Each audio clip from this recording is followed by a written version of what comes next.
everybody, and welcome to The Force Awakens review. Sorry I'm getting this review for Star Wars The Force Awakens up so late. I actually did see it on opening night, but I've just been pretty busy and just haven't had time to do this review. But here we go. Star Wars The Force Awakens. Did it live up to the hype? Now, the hype machine was pretty big for this movie, but I actually went in, I wouldn't say with low expectations, but I wasn't really expecting it to be great. I just kind of wanted a good Star Wars movie. And I didn't get that. I got a great Star Wars movie. This movie is not perfect. It is a movie with flaws.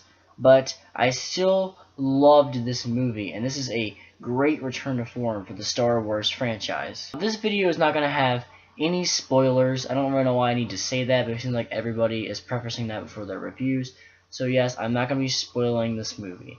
Now, if you think that talking about the movie in any capacity is a spoiler, like some people I know were saying that like a character isn't how they sort of portrayed in the trailer is a spoiler, which I don't really think is a spoiler, then okay, don't watch this review. Sorry. So let's talk about J.J. Abrams, the director of this film. Obviously, he had a big weight on his shoulder with this film, and I've actually never really been a big fan of Abrams in the past, but he does know how to direct an action scene. He is a competent director, just not someone who really blows me away. But to me, this is his best movie by far. And yes, the Star Wars factor is a part of that, but he really made a movie that obviously has love for the Star Wars franchise, but understands that there are things that need to be fixed. And I think that this movie is easily the first real Star Wars movie we've had since 1983 with Return of the Jedi. This just feels like Star Wars. The tone in this movie is perfect. Right off the bat, we gotta talk about these new characters, because while I was interested in the old characters and how they're gonna do, I wasn't really sure because, you know, we've seen those guys before. We don't really need a great movie out of them. These new people, they're gonna be carrying the franchise from now on. So, are they good? Short answer, yes. I love pretty much all of the new characters here. Especially, there are two standouts. First is Rey, who is played by Daisy Ridley, and she is fantastic in this movie. Shocking that this is actually her first big-budget movie ever, and she wasn't even really in indie films. It was like student films, pretty much. I don't really know her other credits, but this is really her first movie ever. And it's shocking how great she is in this. She just feels very natural, and she is a complete and total badass. John Boyega as Finn is also a fantastic new character. I just loved his arc in the film, and he was probably the funniest of the characters, actually. He brought a lot of great humor to this movie, and that's another thing. The humor in this movie is fantastic. So many amazing comedy moments here, but they actually feel real. They don't just feel like they're just doing it for the laughs. They just feel like these characters are witty, they're clever, and they're just going through this world using their humor trying to fight these tense situations, and it's just wonderful. Oscar Isaac as Poe Dameron is great. He's actually not in the movie that much. When he is an awesome character, and he's kind of against type a little bit. I'm not going to get into that because some people think that's a spoiler. But, yeah, he is definitely not the character you might think he is from the outset. And BB-8, that droid, is awesome. He is definitely a great replacement for R2-D2, who is in this movie, but just barely. But to me, the other standout in this movie is Kylo Ren, played by Adam Driver. Now, a lot of people seem to actually be bashing him, which is a little crazy to me, because I thought he was incredible in this movie. And some people aren't really bashing him, they're just saying that they didn't really like where his character went, because he's not just this dark, brooding, menacing figure, but he's actually a character in this. He's conflicted. He has much more complexity than I expected, and that's what I loved about it so much. And I'm not going to get into spoilers about his character, which is really hard to do, actually, because the trailers show you nothing about Kylo Ren. But he's not Darth Vader 2.0, which is funny because that's actually who he wants to be, but that's not what he is. He is much more gray. It's much more shades of gray to his character than just being black and white. Now, I do have to talk about the returning actors, of course. Harrison Ford is great in this movie. It's not like the last Indiana Jones movie, which he was fine in, but this he feels like he's actually invested in this character once again, like he's rejuvenated.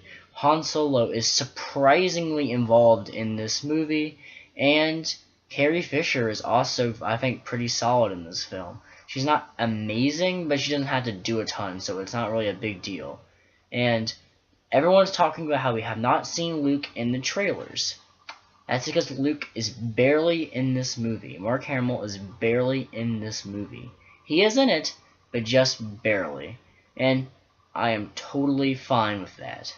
But do I have really any flaws with this movie? Yeah, I have a couple. They're kind of small flaws. Now, this movie is a little bit like A New Hope in a way, and it does a little bit bother me, but I wasn't really surprised coming from the J.J. Abrams camp that that's the case. But I think for this movie, that's fine. Now, if we move on down the road, Episode 8 is like Empire Strikes Back, and Episode 9 is like Return of the Jedi, and then I'm going to kind of have a problem with it. And actually, in retrospect, I made this movie weaker, but I don't really think that's a big deal. I don't think that it really bothers me that much, because this is setting out, this is introducing us to these new characters, it's reintroducing us to the Star Wars world, so I think it's okay for this movie to lay the groundwork for new and interesting ideas in the later films. So that's really it for that. And my other complaint about this movie is there's just a small section early on in the film with Han Solo in his introduction part that really didn't really feel that necessary. It wasn't really that necessary to the film.